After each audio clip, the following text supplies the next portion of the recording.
এই যে এই বিশ্ববিদ্যালয়ে খেটে খাওয়া মানুষের ছেলেরা পড়তে আসে, আমাদের দেশের নেতার ছেলেরা বিদেশে পড়ে, বিশ্ববিদ্যালয়ের শিক্ষকদের ছেলেরাও বিদেশে পড়ে। আমরা চাই না আর বিশ্ববিদ্যালয়ে মাদার পার্টির সার্ভ করার জন্য কোনো ছাত্র সংগঠন তৈরি হোক। আমরা চাই না এই মাদার পার্টির পারপাস সার্ভ করার জন্য বিশ্ববিদ্যালয়ে কোনো লাঠিয়াল বাহিনী তৈরি হোক। আপনারা দেখেছেন যে বিশ্ববিদ্যালয়ে আমাদের যে সিট সমস্যাটি রয়েছে, আমি সময় যেহেতু কম, বক্তব্য অত্যন্ত বিরক্তিকর, অনেকক্ষণ ধরে একই কথা হচ্ছে, সরাসরি কথায় চলে যাচ্ছে। এই যে সিট সমস্যাটি এতদিন পর্যন্ত বারবার বলা হচ্ছিল সিট সমস্যা, আপনারা দেখেছেন এটি অত্যন্ত সুপরিকল্পিতভাবে জিয়ে রাখা একটি সমস্যা।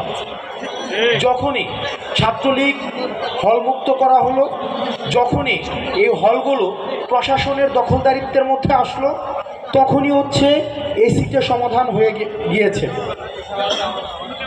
আমাদের এই বিশ্ববিদ্যালয়ে আমরা এই যে ফেসিজমের একটি ছোট একটি ভার্সন হচ্ছে ঢাকা বিশ্ববিদ্যালয়। ঢাকা বিশ্ববিদ্যালয়ে যে আমরা স্টেট কল্পনা করি, সেখানে প্রত্যেকটা মানুষ ব্যক্তি পর্যায়ের ফেসিস্ট, অ্যাডমিনিস্ট্রেটিভভাবে ফেসিস্ট, শিক্ষকরা ফেসিস্ট, এবং সেখানে হচ্ছে হলের মধ্যে একটা ফেসিজমের চর্চা হয়। সেই জায়গায় আমাদের ব্যক্তিগত পর্যায় থেকে আমাদের ফেসিজমের ঊর্ধ্বে যেতে হবে।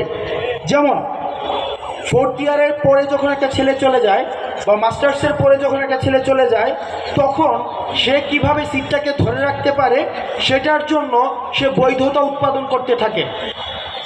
সে এই সিটটাকে ছেড়ে না দেওয়ার জন্য শত ধরনের যুক্তি সে দাঁড় করাতে থাকে। বক্তব্য সংক্ষিপ্ত করছি।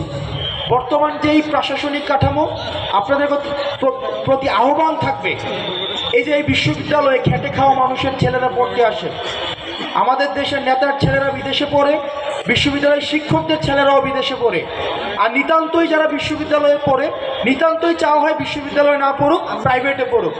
আর যারা নিতান্তই বিশ্ববিদ্যালয়ে পড়তে হয়, তারা কিন্তু হলে থাকতে হয় না, তারা হচ্ছে কোয়ার্টারে থেকে তারপরে হচ্ছে বিশ্ববিদ্যালয়ে পড়ে। আমাদের দেশে নেতার ছেলেরা বিদেশে পড়ে আবার নেতা হয়ে দেশে ফিরে আসে। আর যারা পড়াশোনা করে বিশ্ববিদ্যালয়ে কষ্ট করে মাথার ঘাম পায়ে ফেলে পড়াশোনা করে, তারা হচ্ছে নেতার ছেলের পিছনে, তারা হচ্ছে কামলা খেটে তাদের হচ্ছে একাডেমিক জীবন শেষ করতে হয়। আমরা চাই না আর বিশ্ববিদ্যালয়ে মাদার পার্টির সার্ভ করার জন্য কোনো ছাত্র সংগঠন তৈরি হোক। আমরা চাই না এই মাদার পার্টির পারপাস সার্ভ করার জন্য বিশ্ববিদ্যালয়ে কোনো লাঠিয়াল বাহিনী তৈরি হোক। বিশ্ববিদ্যালয়ে ডাকসু কেন্দ্রিক ছাত্র সংসদ নির্বাচন চলবে, এখানে প্রত্যেকটা শিক্ষার্থী নেতা হয়ে উঠুক। সেখানে প্রত্যেকটা শিক্ষার্থী কোনো দলের নেতা না হয়ে শিক্ষার্থীদের নেতা হয়ে উঠুক। আমরা আর ফেসিজমকে, আমাদের বিভাজনের মধ্য দিয়ে ফেসিজম আমাদের মধ্যে আবার গড়ে উঠুক, সেটা আমরা চাই না। ভালো থাকুন, সুস্থ থাকুন। ফেসিবাদকে আমরা সবাই রেড কার্ড দেখিয়ে যাব।